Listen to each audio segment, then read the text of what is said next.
Good morning friends, स्वागत है आप सबका आपके अपने यूट्यूब चैनल एजुका पे। आज हम आपके लिए बायोलॉजी से जुड़ी एक और इम्पोर्टेंट वीडियो लेके आए हैं डाइजेशन पे। ये डाइजेशन टॉपिक अगर आप कोई भी एग्जाम दे रहे हैं, गवर्नमेंट एग्जाम दे रहे हैं, कॉम्पिटिटिव एग्जाम दे रहे हैं जिसमें जनरल साइंस आती है, तो डाइजेशन का टॉपिक आपके लिए बहुत ही ज़्यादा ज़रूरी है। इसको बड़े ही ध्यान से समझना होगा आपको। हम इस वीडियो में डाइजेशन डिफरेंट डिफरेंट ग्लैंड्स के बारे में बताएंगे, ऑर्गन्स के बारे में बताएंगे जो डाइजेशन में मदद करती है, डिफरेंट जो एंजाइम्स रिलीज करती है। फिर उसके बारे में हम बाद में हम बताएंगे कि जो डाइजेशन प्रोसेस है इसको फर्दर 5 कैटेगरीज में डिवाइड कर सकते हैं, फर्दर 5 सब प्रोसेस में डिवाइड कर सकते हैं। वो पांचों क्या प्रोसेस होते हैं, उनमें क्या क्या होता है, कौन से ऑर्गन्स उसमें मदद करते हैं। हम एलिमेंट्री कैनाल के बारे में भी बताएंगे। एलिमेंट्री कैनाल को भी फर्दर 6 पार्ट्स में डिवाइड कर सकते हैं। हर एक का क्या फंक्शन है, कहाँ वो लोकेटेड होती है, एक के बाद दूसरा कैसे कैसे हम फूड जो है आगे ट्रांसपोर्ट होता है। और इसी के साथ हम ये पूरा का पूरा अपना कवर कर देंगे ह्यूमन डाइजेशन के बारे में। फिर हम आपको बाद में ये भी बताएंगे कि जो हर्बीवोरस होते हैं जैसे हमारे काऊ, बफेलो, डियर, जीब्रा, इनमें डाइजेशन कैसे होता है। इनमें ये जो हर्बीवोरस होते हैं जो कि सेलुलोज को भी डाइजेस्ट कर पाते हैं, वो ऐसे कैसे कर पाते हैं, इनका डाइजेशन सिस्टम हम ह्यूमन से कैसे अलग होता है, क्या एक्स्ट्रा होता है इनके डाइजेशन सिस्टम में जिसके कारण ये सेलुलोज को भी डाइजेस्ट कर पाते हैं। इसलिए इस टॉपिक को समझने के लिए इस वीडियो को आखिरी तक देखें।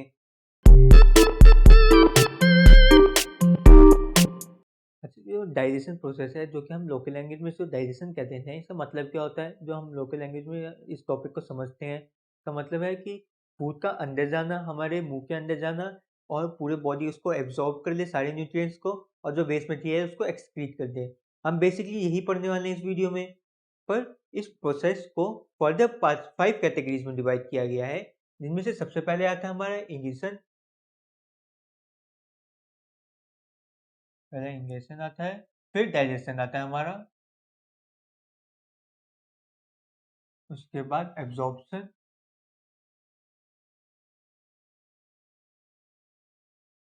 फिर एसिमिलेशन और आखिरी में एगिशन। तो ये बेसिकली क्या होता है, मैं आपको पहले ओवरव्यू दे देता हूँ। एक इंगिशन का मतलब होता है कि चीज को अंदर डालना। जितने भी फूड मटेरियल है जो कि बाहर इन्वायरमेंट में मौजूद है, जो फल है पेड़ पे मौजूद है, जो कैरेट है वो जमीन के अंदर मौजूद है, इन सबको अपने बॉडी के अंदर डालना, उसको कहते हैं इंगिशन।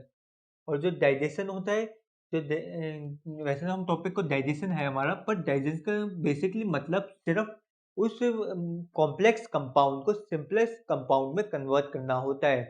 डाइजेशन का मतलब कॉम्प्लेक्स कंपाउंड को सिंपल कंपाउंड में तोड़ना होता है, उसको कन्वर्ट करना होता है, वेरियस एंजाइम्स, केमिकल्स, एसिड्स के जरिए सिंपलेस्ट फॉर्म में लाना होता है डाइजेशन का मतलब। फिर आती है हमारी एब्जॉर्प्शन। हमने जो ये फूड ले लिया बाहर से, उसको सिंपल कंपाउंड में भी तोड़ दिया। अब उसको बॉडी भी एब्जॉर्ब करनी चाहिए। हमारी बॉडी उस सिंपल कंपाउंड को, सिंपल कंपाउंड क्या हो गए, जैसे कि हमारा शुगर हो गई। शुगर की सिंपलेस्ट फॉर्म कौन सी थी, हमने पढ़ा था पिछली क्लास में, ग्लूकोज। ग्लूकोज हो गए, फ्रुक्टोज हो गई, ये सबको सिंपल फॉर्म ऑफ शुगर होती है। और जो प्रोटीन है उसकी सिंपलेस्ट फॉर्म होती है हमारी एमिनो एसिड्स। ऐसे ही इन दोनों को, या फिर फैट्स और बाकी मिनरल्स को भी जो सिंपलेस्ट कंपाउंड में कन्वर्ट करना, और फिर हमारी बॉडी उसको एब्जॉर्ब करती है, ब्लड में मिक्स हो जाता है ये जो हमारे न्यूट्रिएंट्स हैं, और पूरे बॉडी में ट्रांसपोर्ट हो जाते हैं। पूरी बॉडी में न्यूट्रिएंट्स होते हैं, सिंपलेस्ट न्यूट्रिएंट्स होते हैं, पूरी बॉडी में ट्रांसपोर्ट हो जाते हैं। इसको कहते हैं एब्जॉर्प्शन प्रोसेस। पूरी बॉडी में जब ट्रांसपोर्ट हो जाना हमारे सिंपल कंपाउंड्स का। फिर आते हैं एसिमिलेशन। अब तक जो हमने पढ़ा था उसमें हम बेसिकली क्या किया कि फूड को तोड़ा, सिंपलेस्ट कंपाउंड में पूरी बॉडी में ट्रांसफर कर दिया। पर उस फूड को अभी तक हमने यूटिलाइज नहीं किया, उस फूड से एनर्जी नहीं बनाई, उस एमिनो एसिड से प्रोटीन नहीं बनाए, और उस शुगर से हमने अपने फैट या फिर एनर्जी कन्वर्जन में नहीं किया है। ये कहाँ पे होता है ये सारा? जो हमने साइकोलॉजी में पढ़ा था कि जितना भी प्रोसेस होता है सेल के अंदर होता है। जैसे कि जो हमारा माइटोकॉन्ड्रिया है वो एनर्जी बनाता है। हमारा जो एंडोप्लाज्मिक रेटिकुलम है वो 2 फर्दर कैटेगरीज में होता है। स्मूथ वाला जो होता है रव हमारा एंडोप्लाज्मिक रेटिकुलम, वो जो सिंथेसाइज करता है कार्बोहाइड्रेट और प्रोटीन और कार्बोहाइड्रेट्स और फैट्स को, जबकि जो हमारा रफ वाला होता है, रफ एंडोप्लाज्मिक रेटिकुलम, वो प्रोटीन को सिंथेसाइज करता है। वो राइबोसोम्स के साथ मिलके एमिनो एसिड रॉ मटेरियल लेता है और प्रोटीन को बना देता है। कौन? हमारा rough endoplasmic reticulum and ribosomes दोनों मिलके प्रोटीन को सिंथेसाइज करते हैं। ये सारा जो प्रोसेस होता है इस सेल के अंदर होता है, इसलिए इसको कहते हैं एसिमिलेशन।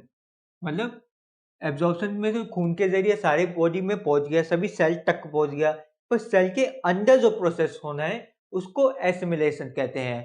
फिर चलो, हमने जो है सब कुछ सारे न्यूट्रिएंट्स ले लिया, सब कुछ एनर्जी एनर्जी में जो भी जरूरत थी सब में कन्वर्ट भी कर दिया, पर कुछ चीजें होती हैं जो हमारी बॉडी एब्जॉर्ब नहीं कर पाती, जो हमारी बॉडी डाइजेस्ट नहीं कर पाती, यानी सिंपल फॉर्म में तोड़ नहीं पाती।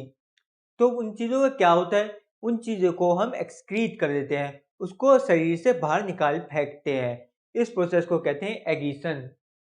मतलब कि जो भी वेस्ट मटेरियल है, जो भी चीज़ डाइजेस्ट नहीं हो पाई या फिर जिसमें कोई भी न्यूट्रिएंट था ही नहीं, स्टार्टिंग से ही कोई न्यूट्रिएंट था ही नहीं, वेस्ट चीज़ है, उसको बाहर निकाल देना शरीर से, उसको कहते हैं एगिशन प्रोसेस।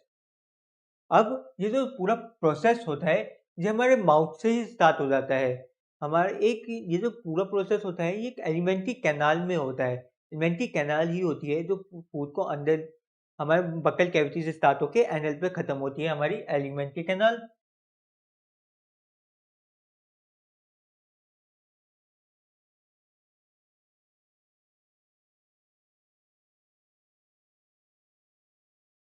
बक्कल कैविटी से स्टार्ट होके, बक्कल कैविटी यानी माउथ जिसमें हमारी टीथ और टंग आती है, उसको बक्कल कैविटी कहते हैं। और ये एनल जहाँ से हमारा एक्सक्रीशन होता है, वहाँ से यहाँ से लेके यहाँ तक होती है।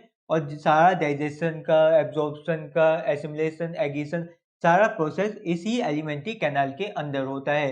जितने भी हमारे ऑर्गन्स होते हैं वो जो जूस रिलीज करते हैं, केमिकल रिलीज करते हैं, वो एलिमेंट्री कैनाल के अंदर ही करते हैं।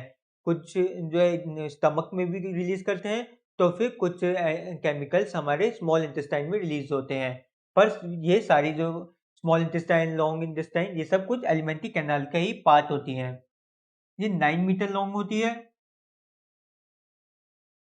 9 मीटर लॉन्ग, सोचो इतनी लंबी होती है हमारी एलिमेंट्री कैनाल। यानी कि हमारी बॉडी से भी बहुत ही ज्यादा कई गुना लंबी होती है एलिमेंट्री कैनाल।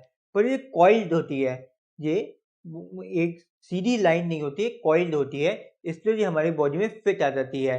इसमें जो मेजर पार्ट होते हैं वो स्मॉल और लार्ज इंटेस्टाइन होती है, जिसके बारे में हम धीरे धीरे पढ़ेंगे। पर इसको जो फर्दर 6 कैटेगरीज में डिवाइड कर सकते हैं हम एलिमेंट्री कैनाल को भी फर्दर 6 कैटेगरीज में डिवाइड कर सकते हैं, जिसमें सबसे पहले आती है हमारी बकल कैविटी।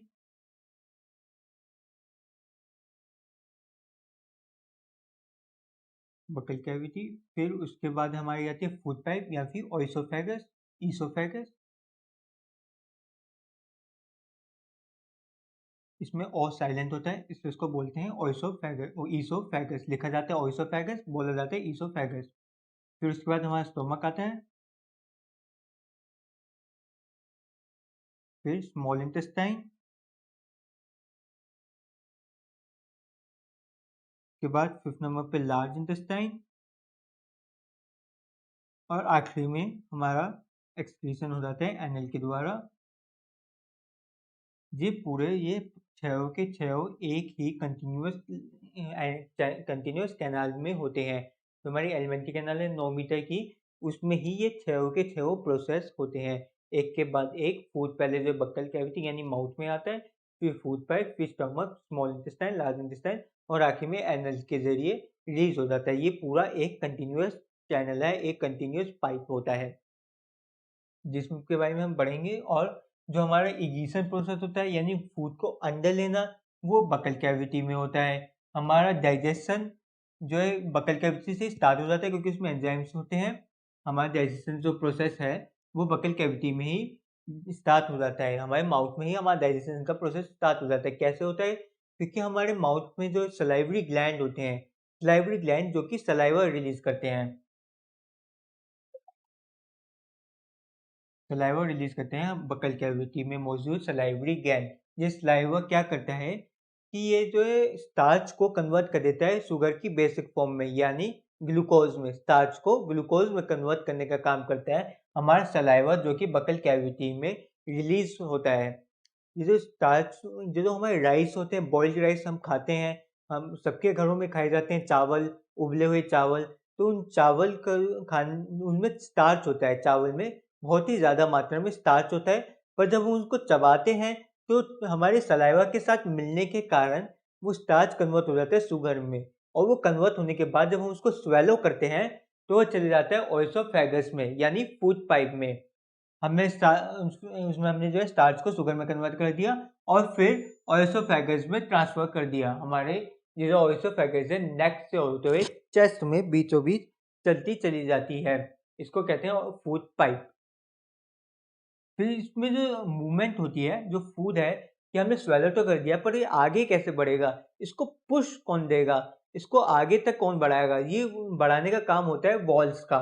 ये जो ओएसोफेगस की वॉल्स होती हैं, वो एक मूवमेंट क्रिएट करती हैं, हल्की-हल्की सी मूवमेंट क्रिएट करती हैं, और इस मूवमेंट के कारण ही हमारा जो फूड, इस वॉल्स की मूवमेंट के कारण, फूड पाइप की वॉल की मूवमेंट के कारण ही फूड आगे बढ़ता है। फूड को पुश मिलता है, फूड के ब्रोकन पार्टिकल्स होते हैं, हमारे हमने दाँतों से चबा दिया, उसको सलाइवा से कन्वर्जन भी कर दिया, थोड़ा बहुत बेसिक कन्वर्जन कर दिया। पर जो नीचे आगे उसको पुश देता है, वो ये वॉल की मूवमेंट देती है। ये जो वॉल की मूवमेंट होती है, ये हमारी स्टार्टिंग से लेके एंड तक पूरी एलिमेंट्री कैनाल में पाई जाती है। पूरी एलिमेंट, ना कि सिर्फ हमारे ओएसोफेगस में, बल्कि पूरी एलिमेंट्री कैनाल में इस वॉल की मूवमेंट से ही फूड आगे पुश ऑन होता है। फिर जब ये ओएसोफेगस से आगे बढ़ जाता है, ये चले जाता है स्टमक में। जो हमारे फूड के ब्रोकन पार्टिकल्स होते हैं वो स्टमक में जाते हैं। स्टमक, जिसको thickest part of alimentary canal भी कहते हैं। वैसे तो कहने को स्टमक अपने आप में एक ऑर्गन होता है, पर एक एलिमेंट्री कैनाल का पार्ट ही होता है। जैसे कि ये हमारी कैनाल जा रही है, बीच में से थिक हो जाएगी और हमारा स्टमक आ जाता है, बीच में से थिक हो जाएगी और बाद में पतली होकर स्टार्ट हो जाएगी। ये जो थिक पार्ट होता है इसको ही स्टमक कहते हैं, इसलिए स्टमक को thickest part of alimentary canal कहते हैं। और इस स्टमक की क्या खासियत होती है कि स्टमक में काफ़ी सारे एंजाइम्स रिलीज होते हैं। 3 बेसिकली एंजाइम्स रिलीज होते हैं। सबसे पहले म्यूकस, फिर हमारा HCl यानी हाइड्रोक्लोरिक एसिड, जो कि बहुत ही स्ट्रॉन्ग एसिड होता है। उसके बाद हमारे रिलीज होते हैं काफ़ी सारे डाइजेस्टिव जूसेस।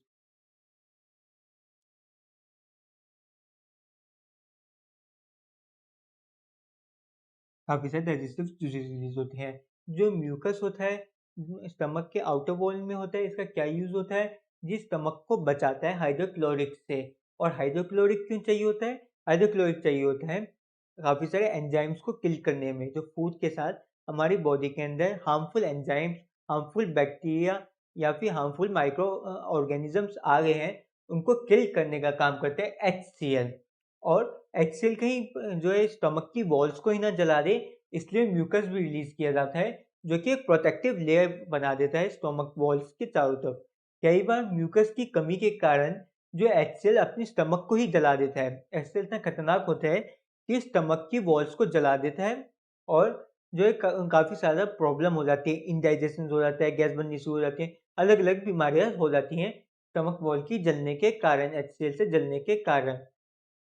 और डाइजेस्टिव जूस का तो काम ही होता है डाइजेशन करना, बेसिक कंपाउंड में तोड़ना। अलग-अलग जो कंपाउंड्स होते हैं, उनके लिए अलग-अलग, जो फूड में अलग-अलग कंपाउंड प्रेज़ेंट होते हैं, उनके लिए अलग-अलग डाइजेस्टिव जूस होते हैं, जो कि रिलीज़ होते हैं स्टमक के अंदर ही रिलीज़ होते हैं।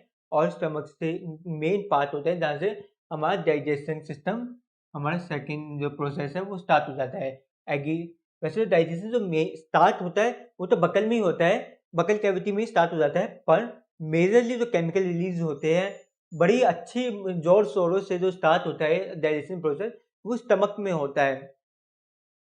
फिर इसके बाद हमारी ये फूड जो है आगे बढ़ जाता है और स्मॉल इंटेस्टाइन में पहुंच जाता है। स्मॉल इंटेस्टाइन, जो कि सबसे लॉन्गेस्ट पार्ट है हमारी एलिमेंट्री कैनाल की। एलिमेंट्री कैनाल खुद में 9 मीटर की है और स्मॉल इंटेस्टाइन है 6 मीटर की।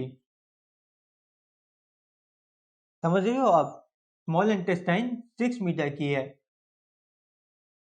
कहा तो एलिमेंट्री कैनाल ही खुद में जो है 9 मीटर की है, उसका मेजर पार्ट जो है स्मॉल इंटेस्टाइन ही कवर कर रही है, यानी 6 मीटर। और इसकी क्या खास बात होती है कि इसमें एब्जॉर्प्शन का प्रोसेस होता है। हमारी जो है डाइजेशन का प्रोसेस होता है, जो है बकल कैविटी से स्टार्ट हो जाता है, पर मेजरली स्टमक में होता है। पर जो एब्जॉर्प्शन का प्रोसेस होता है वो जो है स्मॉल इंटेस्टाइन में स्टार्ट होता है।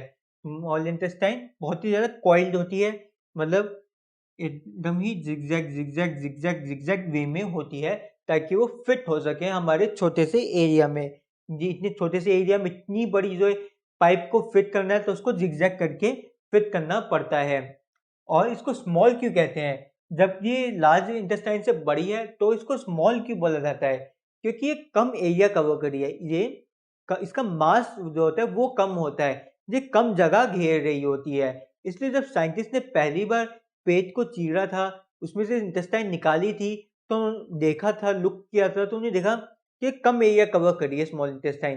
तो हो सकता है कि ये वाली जो है छोटी हो, और जो बड़ा ज़्यादा एरिया कवर कर रही है लार्ज इंटेस्टाइन वो बड़ी हो। तो उन्होंने स्टार्ट पहले तो ये मान लिया था और कह दिया था ये स्मॉल इंटेस्टाइन है, वो लार्ज।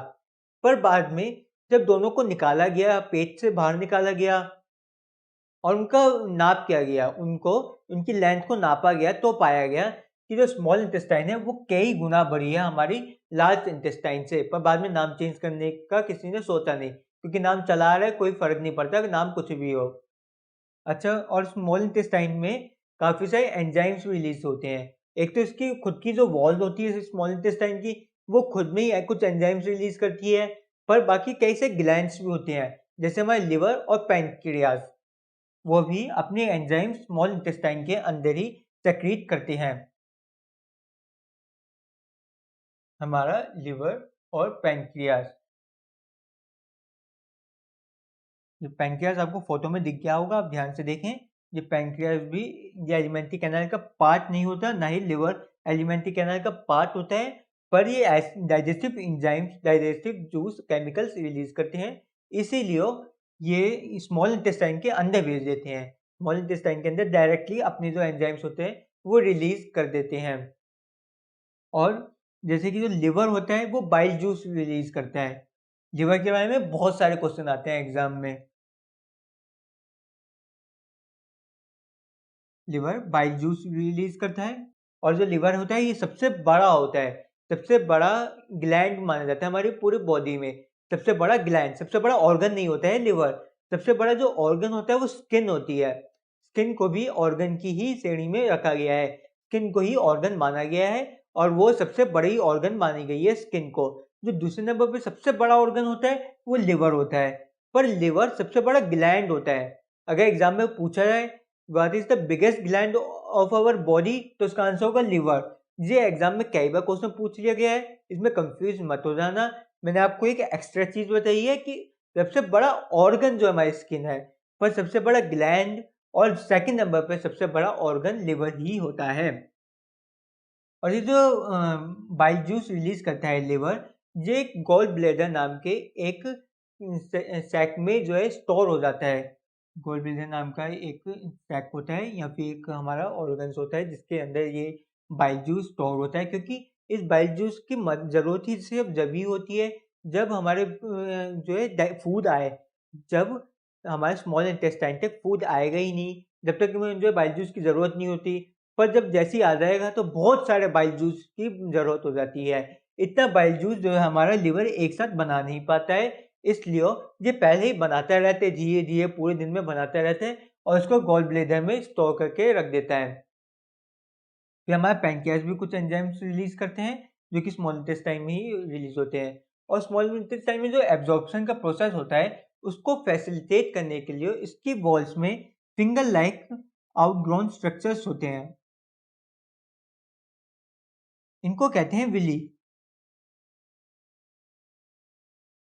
ये जो आपको फिंगर लाइक आउटग्रोन स्ट्रक्चर दिखाई दे रहे हैं, ये स्मॉल इंटेस्टाइन की वॉल्स में होते हैं। पहले तो स्मॉल इंटेस्टाइन खुद में ही बहुत ही पतली सी होती है, उसके अंदर भी ये आउटग्रोन, ये जो फिंगर लाइक स्ट्रक्चर्स होते हैं, इनका क्या मकसद होता है इन फिंगर लाइक स्ट्रक्चर का? इनका मकसद कुछ नहीं, सिंपल सा मकसद होता है इनका, सरफेस एरिया को बढ़ाना। मान लीजिए अगर स्मॉल इंटेस्टाइन के अंदर से सिर्फ ऐसी स्ट्रेट लाइन दिखाई देती है ना, जो फूड है आया चला गया, ठीक है, ज़्यादा टाइम तक रुका नहीं, ज़्यादा सरफेस एरिया उसे मिला नहीं एब्जॉर्ब करने के लिए।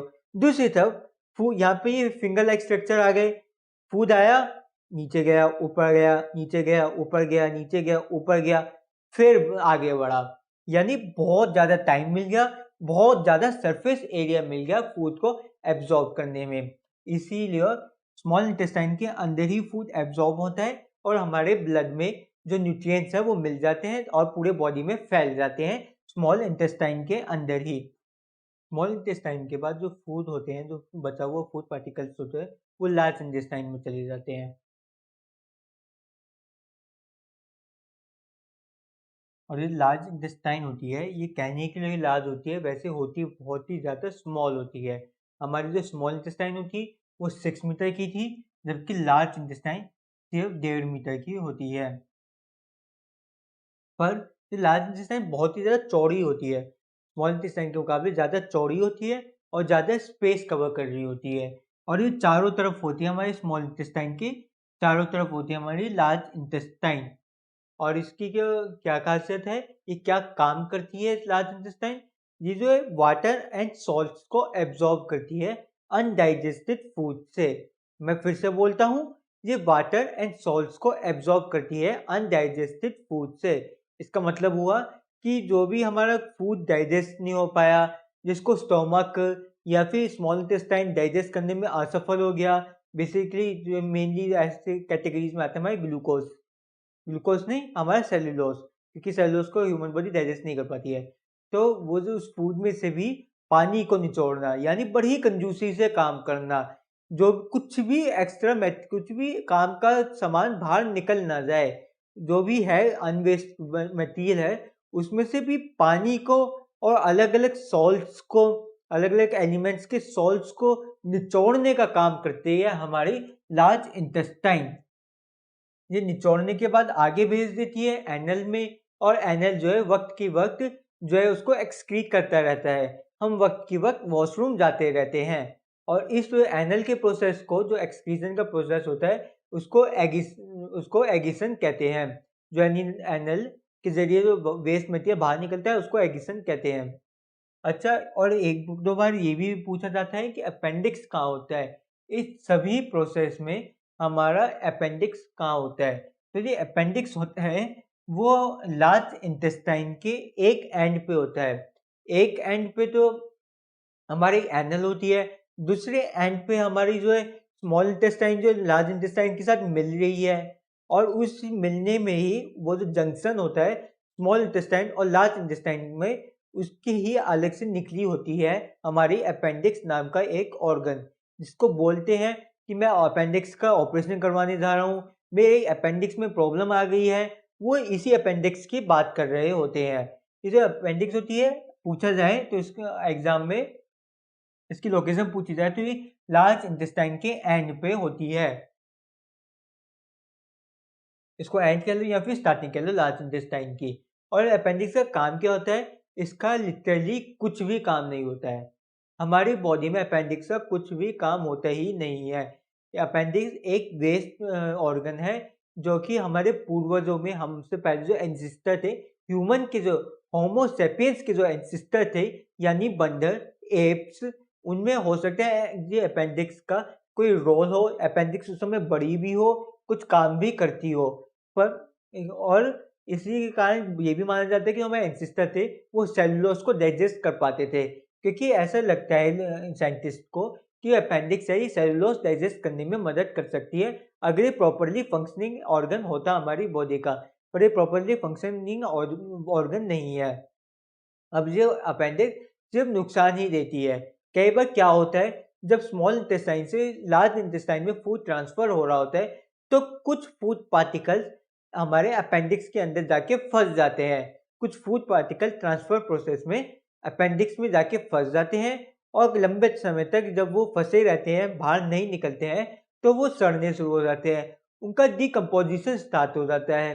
उनका डिकम्पोजिशन स्टार्ट हो जाता है, जिसके कारण जो जैसे कि ये जंक्शन प्रोसेस है हमारा, यहाँ से हमारी स्मॉल इंटेस्टाइन जा रही है और ये हो गया हमारा अपेंडिक्स। मैंने एक आपको वैसे तो मैंने पिक्चर दिखा दी थी, ये डायग्राम में अपने हिसाब से मैंने एक पिक्चर बनाई है। ये हो गया हमारा लार्ज इंटेस्टाइन, ये स्मॉल इंटेस्टाइन और ये अपेंडिक्स। तो क्या होता है, कुछ फूड पार्टिकल इसमें चले जाते हैं, डिकम्पोज होने लग जाते हैं, फिर हमारा अपेंडिक्स फूल जाता है, सूज जाता है इतने ज़्यादा डिकम्पोजिशन के कारण। और जो बाकी हमारे एब्डोमिनल एरिया में जो बाकी ऑर्गन्स होते हैं, उसके साथ उनको डिस्टर्ब करने लग जाता है, उनको जगह कम पड़ जाती है और पेन होना शुरू हो जाता है, बहुत ही ज़्यादा पेन होने लग जाता है हमारे एब्डोमिनल एरिया में। इसको कहते हैं अपेंडिक्स का ऑपरेशन करवाना। फिर इस ऑपरेशन करवा के इसको कटवा दिया जाता है। अपेंडिक्स को लार्ज इंटेस्टाइन से कटवा दिया जाता है ऑपरेशन में। इससे क्या होता है? इससे हमारे डाइजेशन प्रोसेस में कुछ भी असर नहीं पड़ता है, कोई नुकसान नहीं है अपेंडिक्स ऑपरेशन का। अपेंडिक्स को हमारे शरीर से निकाल के फेंकने का कोई नुकसान नहीं है, क्योंकि ये वैसे भी एक वेस्ट ऑर्गन था। ये अभी हम ये इवोल्यूशन प्रोसेस में होता है। हम जब अगली क्लास में हम इवोल्यूशन पर एक वीडियो बनाएंगे आपके लिए, तो उसमें हम आपको समझाने भी वाले हैं कि जो ऑर्गन्स होते हैं आगे जाके हो सकता है जनरेशन में धीरे धीरे अपेंडिक्स छोटा होता चल जाएगा और एक समय आएगा जब हम ह्यूमन बॉडी में अपेंडिक्स गायब हो जाएगा। ऐसी केस था हमारी टेल बोन का। पहले हमारे जो एंसेस्टर थे उनके पास टेल थी, इसलिए अब हमारे पास टेल बोन रह गई है, उसका भी कोई काम नहीं होता है, आगे जाके टेल बोन भी खत्म हो जाएगी। अच्छा, ये जो हो गया हमारा पूरा digestion process, human digestion process हुआ है ये। अब जो हमारे जो हर्बीवोरस होते हैं, जो कि रेमिटेंट्स भी कहते हैं जिनको हम, जो कि जो एक सेलुलोज को डाइजेस्ट कर पाते हैं, उनका डाइजेशन प्रोसेस हमारे ह्यूमन बॉडी से अलग कैसे होता है? तो फिर ये डाइजेशन करते हैं जो हमारे रूमिनेंट्स होते हैं, वो रूमिनेशन नाम का एक प्रोसेस होता है, जिसके ज़रिए ये सेलुलोज को डाइजेस्ट करते हैं। क्या होता है ये प्रोसेस कि उनके पास एक एक्स्ट्रा ऑर्गन होता है, उनके स्टमक का एक एक्स्ट्रा पार्ट होता है रूमेन नाम का। जितने भी हमारे रूमिनेंट्स होते हैं या फिर हर्बीवोरस होते हैं जो कि सेलुलोज खा सकते हैं, उनके पास एक ऑर्गन होता है रूमेन का। इस ऑर्गन में क्या होता है कि जो भी च्यू करते हैं, जो भी ये खाना खाते हैं, पहले तो नॉर्मल डाइजेशन प्रोसेस में वो चले जाता है, स्टमक तक चले जाता है, पर स्टमक में जाने के बाद जो भी अनच्यूड फूड होता है, अनडाइजेस्टेड फूड होता है, वो जो है स्टोर हो जाता है। अनडाइजेस्टेड फूड जिसको कर्ड कहते हैं, CUD कर्ड कहते हैं, ये जो अनडाइजेस्टेड फूड होता है, जो हमारे रूमेन नाम के एक ऑर्गन में स्टोर हो जाता है। रूमेन को सेकंड स्टमक ऑफ काउ भी कहते हैं, सेकंड स्टमक ऑफ हर्बीवोरस भी कहा जाता है रूमेन को। एक तो पहले इनका खुद का जो मेन स्टमक होता है वही बहुत ही ज़्यादा बड़ा होता है, इंसान हमारे स्टमक से कई गुना बड़ा होता है इनका स्टमक। ऊपर से एक एक्स्ट्रा स्टमक और आ गया इनके पास रूमेन का। इसीलिए कहते हैं कि गायों के 9 पेट होते हैं। आपने ये कहावत तो सुनी होगी, गायों के 9 पेट होते हैं, वो इसीलिए कहा जाता है क्योंकि एक तो उनका खुद का पेट ही जो है कई गुना होता है ह्यूमन पेट से, उसके ऊपर से उनके पास रूमेन भी होता है, एक एक्स्ट्रा स्टमक। जब इस एक्स्ट्रा स्टमक में कर्ड आता है यानी अनडाइजेस्टेड फूड, तो पहले तो ये वापस चले जाता है, मुँह में चले जाता है। पहले डाइजेशन हुआ स्टमक में थोड़ा बहुत, फिर रूमेन में स्टोर हो गया, रूमेन से वापस मुँह में आ गया और फिर ये पूरे दिन उसको च्यू करते रहते हैं। जैसे आपने देखा होगा किसी भी गाय को देखो, अपनी शांति से कोने में बैठ के, सड़क के किनारे बैठ के जो मुँह चलाती रहेगी, पूरे दिन गाय जो है मुँह चलाती रहेगी। वो क्या कर रही है? वो रूमिनेशन प्रोसेस कर रही है।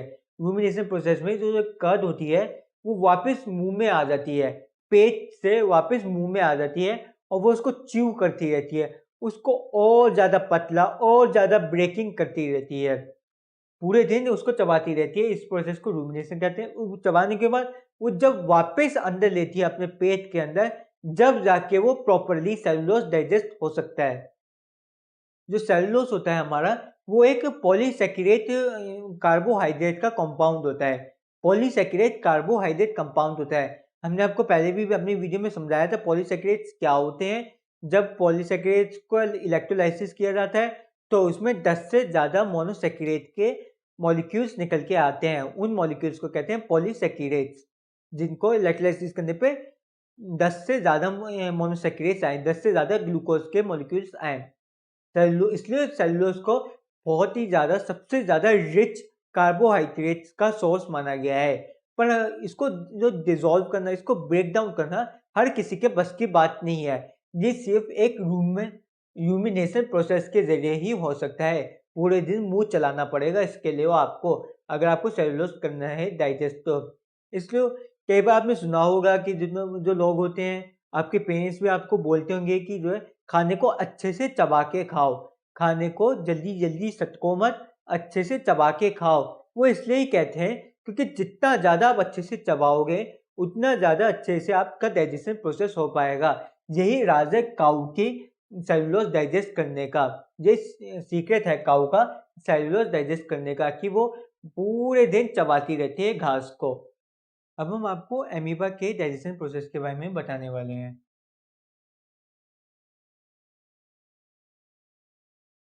पहले तो ये अमीबा होता क्या है? ये अमीबा एक सिंगल सेलुलर ऑर्गेनिज्म होता है जो कि वाटर के अंदर रहता है। सिंगल सेलुलर ऑर्गेनिज्म जो कि वाटर के अंदर रहता है और ये बाकी दूसरे माइक्रो ऑर्गेनिजम्स को खाता है। ये एक सेल की तरह ही दिखाई देता है। इसकी जो इर्रेगुलर शेप होती है, कोई भी इसकी शेप नहीं होती है। ये अपनी शेप चेंज करता रहता है। इसमें जो सिंगल सेलुलर होता है तो इसका बिल्कुल वही स्ट्रक्चर होता है जो कि हमारे जो सेल्स का स्ट्रक्चर होता है। यानी कि ये जो हमारी सेल मेम्ब्रेन हो गई, अंदर न्यूक्लियस हो गया राउंड और हार्ड न्यूक्लियस होता है, राउंड हार्ड न्यूक्लियस होता है इसका। और ये इरेगुलर शेप होती है और काफ़ी सारे वैक्यूल्स होते हैं इसके अंदर। काफ़ी सारे जो है हमने वैक्यूल्स पढ़े थे, खाली स्पेस, बबल्स, जो भी कहना चाहो उन्हें वैक्यूल्स कहते हैं। तो ये जो फीड करता है ये बाकी माइक्रो ऑर्गेनिजम्स पे करता है। जो पाउंड में पाए जाने वाले बाकी दूसरे माइक्रो ऑर्गेनिज्म पे हमारा अमीबा फीड करता है। ये कैसे करता है? ये अपनी जो है शेप चेंज करके करता है। ये सूडोपोडिया यानी कि सूडोपोडिया जिसको इंग्लिश में मतलब होता है फॉल्स लेग्स। ये जो इसकी फॉल्स लेग यानी नकली लेग्स, ये अपने जो हाथों को धीरे-धीरे एक्सटेंड करता है। जैसे मान लो ये इसका फूड है, ये कोई ऑर्गेनिज़्म है जिसको ये स्वेलो करना चाहता है, तो ये क्या करेगा धीरे-धीरे आएगा उसके पास, अपने हाथों को बढ़ाएगा उसकी तरफ, उसको धीरे-धीरे उसको कवर करता चला जाएगा और एनगल्फ कर लेगा उसको। देखते ही देखते इसके फॉल्स हैंड या फिर जिनको हम सूडोपोडिया भी कहते हैं, इनको सूडोपोडिया कहते हैं। सूडोपोडिया भी कहते हैं जिनको, वो धीरे-धीरे बढ़ेंगे फूड के चारों तरफ और उसको एनगल्फ कर लेंगे। उसको अपने अंदर समा लेंगे और इन वैक्यूल्स के अंदर स्टोर कर लेंगे। उसको फूड को समाने के बाद वैक्यूल्स के अंदर डाल देंगे। जो वैक्यूल्स होते हैं खाली जगह, एयर बबल्स उसके अंदर डाल देंगे और वैक्यूल्स के अंदर ऐसे एंजाइम्स रिलीज़ करेंगे कि वो उस फूड को सिंपल कंपाउंड में कन्वर्ट कर दे। यानी कि जो इतना बड़ा प्रोसेस पड़ा था हमने डाइजेशन का जो हमारी बॉडी में होता है, इसमें कुछ भी नहीं होता है। इसमें तो सिंपल वैक्यूल में डाला फूड को, एंजाइम्स रिलीज़ करे, सिंपल कंपाउंड में कन्वर्ट किया और उसको एब्ज़ॉर्ब कर लिया, सिंपल।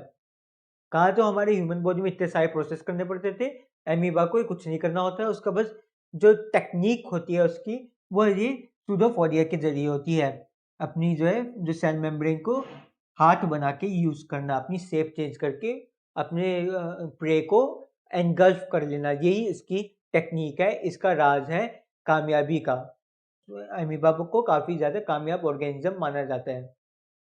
अच्छा, इसी के साथ हमारा डाइजेशन प्रोसेस खत्म हो जाता है। हमने ह्यूमन डाइजेशन भी पढ़ लिया, हमने अमीबा का भी पढ़ लिया और हमने हमारे हर्बीवोरस या फिर रूमिनेंट्स जिनको भी कहते हैं हम, रूमिनेंट्स ये नाम याद रखना, रूमिनेंट्स का भी हमने डाइजेशन सिस्टम पढ़ लिया। मुझे लगता नहीं अब इसके अलावा कोई भी क्वेश्चन आपका आ सकता है एग्ज़ाम में और आपका कोई भी डाउट होना नहीं चाहिए। फिर भी कोई डाउट हो तो हमें कमेंट सेक्शन में ज़रूर बताएँ, हम आपके डाउट्स को क्लियर करेंगे। और अगर आपको ये वीडियो पसंद आ गई हो तो लाइक, शेयर, कमेंट करें, इसको ज़्यादा से ज़्यादा स्प्रेड करें। अगर आपने अब तक हमारा चैनल सब्सक्राइब नहीं किया हो, तो नीचे दिए गए सब्सक्राइब बटन को क्लिक करें, उसके साथ में बेल आइकन को क्लिक करें ताकि हमारी लेटेस्ट नोटिफिकेशन आपको मिलती रहे। Thank you.